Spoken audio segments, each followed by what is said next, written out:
है। देखिए, कई जो ड्रग्स हैं उनका कोलकाता तक गया हुआ है, जो आपके कैंडुला लगाते हैं वो भी गया है। मैं आपको इतना ही बताना चाहूँगा कि ये जो दोनों जो आपके मेडिकल कॉलेज और ये हैं, मतलब आप देखिए कि अब जो मेडिकल कॉलेज में लगभग ओपीडी होती है 1,14,000 पर ईयर, और दूसरे वाले में भी काफ़ी होती है, और 6,000 डिलीवरीज कराते हैं हर साल आपका जिकेलॉन, जिसके अंदर लगभग 3,000 होती है आपकी सिजेरियन। और इन दोनों हॉस्पिटल्स के अंदर इतने लोग क्यों आते हैं? जब हमने माँ योजना भी दी हुई है, जिसके अंदर लोग प्राइवेट कोई भी इंडिया के अंदर एम्पैनल हॉस्पिटल हो, वहाँ पर अपना चॉइस का डॉक्टर ले सकते हैं, पर लोग आते हैं बिकॉज उनको वहाँ पर एक आस्था है।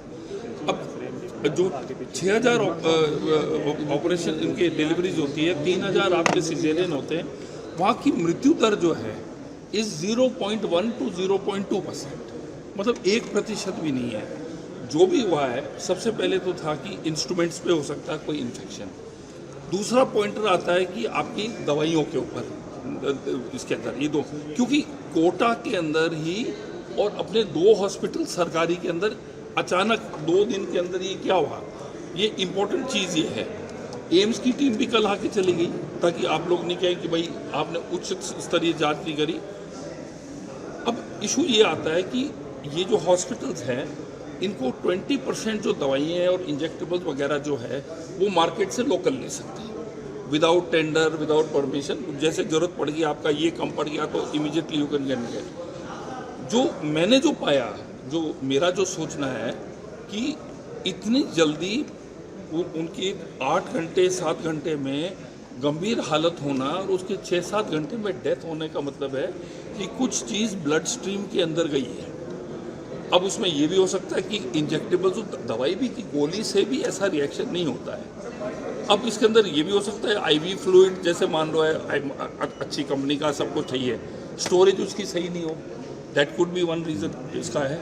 लेकिन अभी एम्स टीम ने भी सब जांचें कर ली है, और रिपोर्ट्स जो है वो लगभग 23 तारीख तक आ जाएंगी इस हमारे जितने भी लैब से है। तो 80% दवाइयाँ तो RMSCL की है, 20% दवाइयाँ जो हैं वो है लोकल मार्केट से ली हुई है। कुछ चीज़ जो ब्लड स्ट्रीम के अंदर इमीडिएटली गया है, और जब मृत्यु दर जो है 0.1% से लेके 0.2% है, 1,14,000 OPD एक हॉस्पिटल में हो रही है, 6,000 डिलीवरी हो रही है, जिसके अंदर 3,000 आपके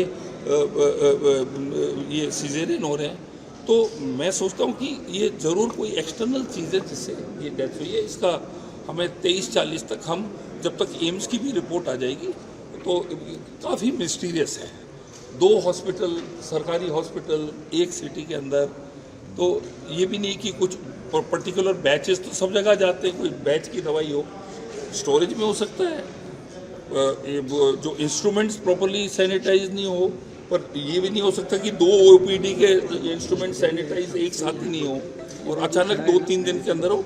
तो ये चीज़ों के अंदर जो है इसका जो भी धुंध है वो उठेगी करीबन अगले मेरे ख्याल में 3-4 दिन में, और हम आपको उसकी रिपोर्ट। सर, आप तो मेडिकल एजुकेशन भी आपके पास है, जिस तरह से नीट के पर्चे लीक हुए, कई संस्थानों की भूमिका भी इसमें आई है, क्या किस तरह का एश्योरेंस देते हैं, क्योंकि एग्ज़ाम तो NTA कराता है?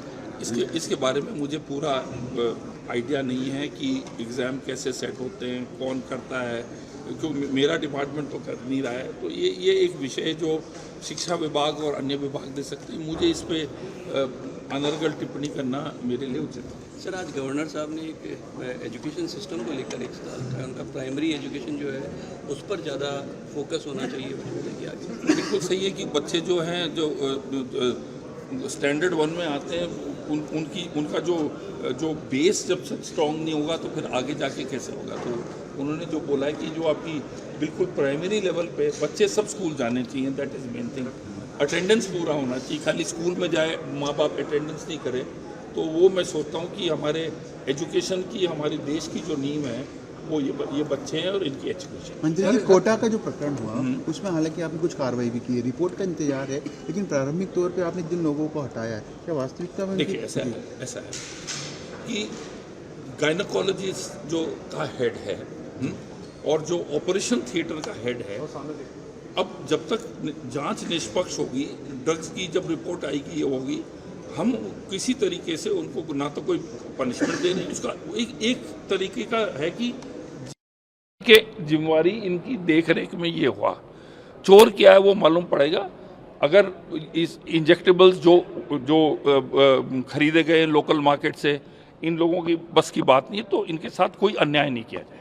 दवाइयों की गुणवत्ता की बात आ रही है। दवाइयों को लेकर लंबे समय से लोगों को दवाई नहीं मिल रही, इधर सर, इधर कार्मिक भी है, सब स्टैंडर्ड दवाइयाँ। आरजीएचएस का जो इशू है, देखिए आरजीएचएस 4000 करोड़ का घाटा हो रहा था।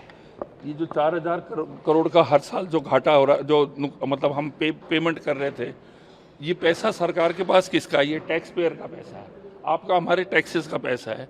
अभी हमारे जब से मेरे डिपार्टमेंट के पास आया 800 करोड़ रुपए हमने बचा दिए। इसके अंदर इसका ओनली तरीका होगा कि इसको हम इसको इंश्योरेंस मोड पे लाएं।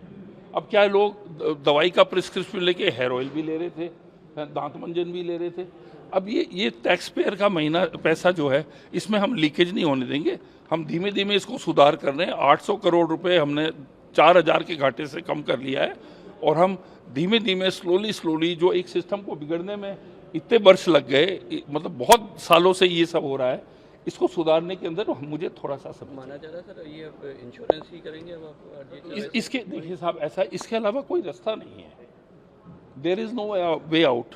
माँ योजना में क्या है? आपका एम्पेनल्ड हॉस्पिटल है, आपका क्लाइंट है, आपका इंश्योरेंस एजेंसी है। अब कितनी अच्छी चल रही है माँ योजना। हॉस्पिटल का जैसे बोला मैंने कि आज आप लोगों के पास जो आयुष पोर्टल है, आयुष पोर्टल के थ्रू आप लोग इंडिया में कोई भी डॉक्टर, कोई भी हॉस्पिटल, जो हॉस्पिटल एम्पेनल्ड है, हम लोग बाहर जा सकते हैं, हम चेन्नई में भी जा सकते हैं, हम मेदांता में भी जा सकते हैं, और बाहर के लोग यहाँ आ सकते हैं। हमने आपको ये ऑप्शन दिया है कि आप, ये ज़रूरी नहीं है कि आप जो है हमारे सरकारी हॉस्पिटल के ऊपर ही आप डिपेंडेंट हैं। अब मैं उदाहरण देना चाहता हूँ कि आप अपना SMS यहीं है जयपुर के अंदर, क्या आपको मालूम है कि यहाँ पर 300 डिलीवरीज होती है, बच्चे पैदा होते हैं हर दिन। अब 299 दुरुस्त हों और एक पे कोई कॉम्प्लिकेशन हो, तो वो कहते हैं 10-1 इज नॉट इक्वल टू 0। तो हमारे डिपार्टमेंट के लिए ये बहुत ही बड़ा डिपार्टमेंट है, बहुत ज़्यादा हॉस्पिटल्स हैं। क्या आपको मालूम है कि सब सेंटर्स को भी आप मिला लें तो हमारे टोटल 23,000 हॉस्पिटल्स हैं हमारे पूरे प्रदेश के अंदर। और जब मुख्यमंत्री जी जो है 36,000-35,000 करोड़ रुपए इस डिपार्टमेंट को दे रहे हैं, तो उनकी कितनी सीरियसनेस है हेल्थ के प्रति, ये जाहिर है।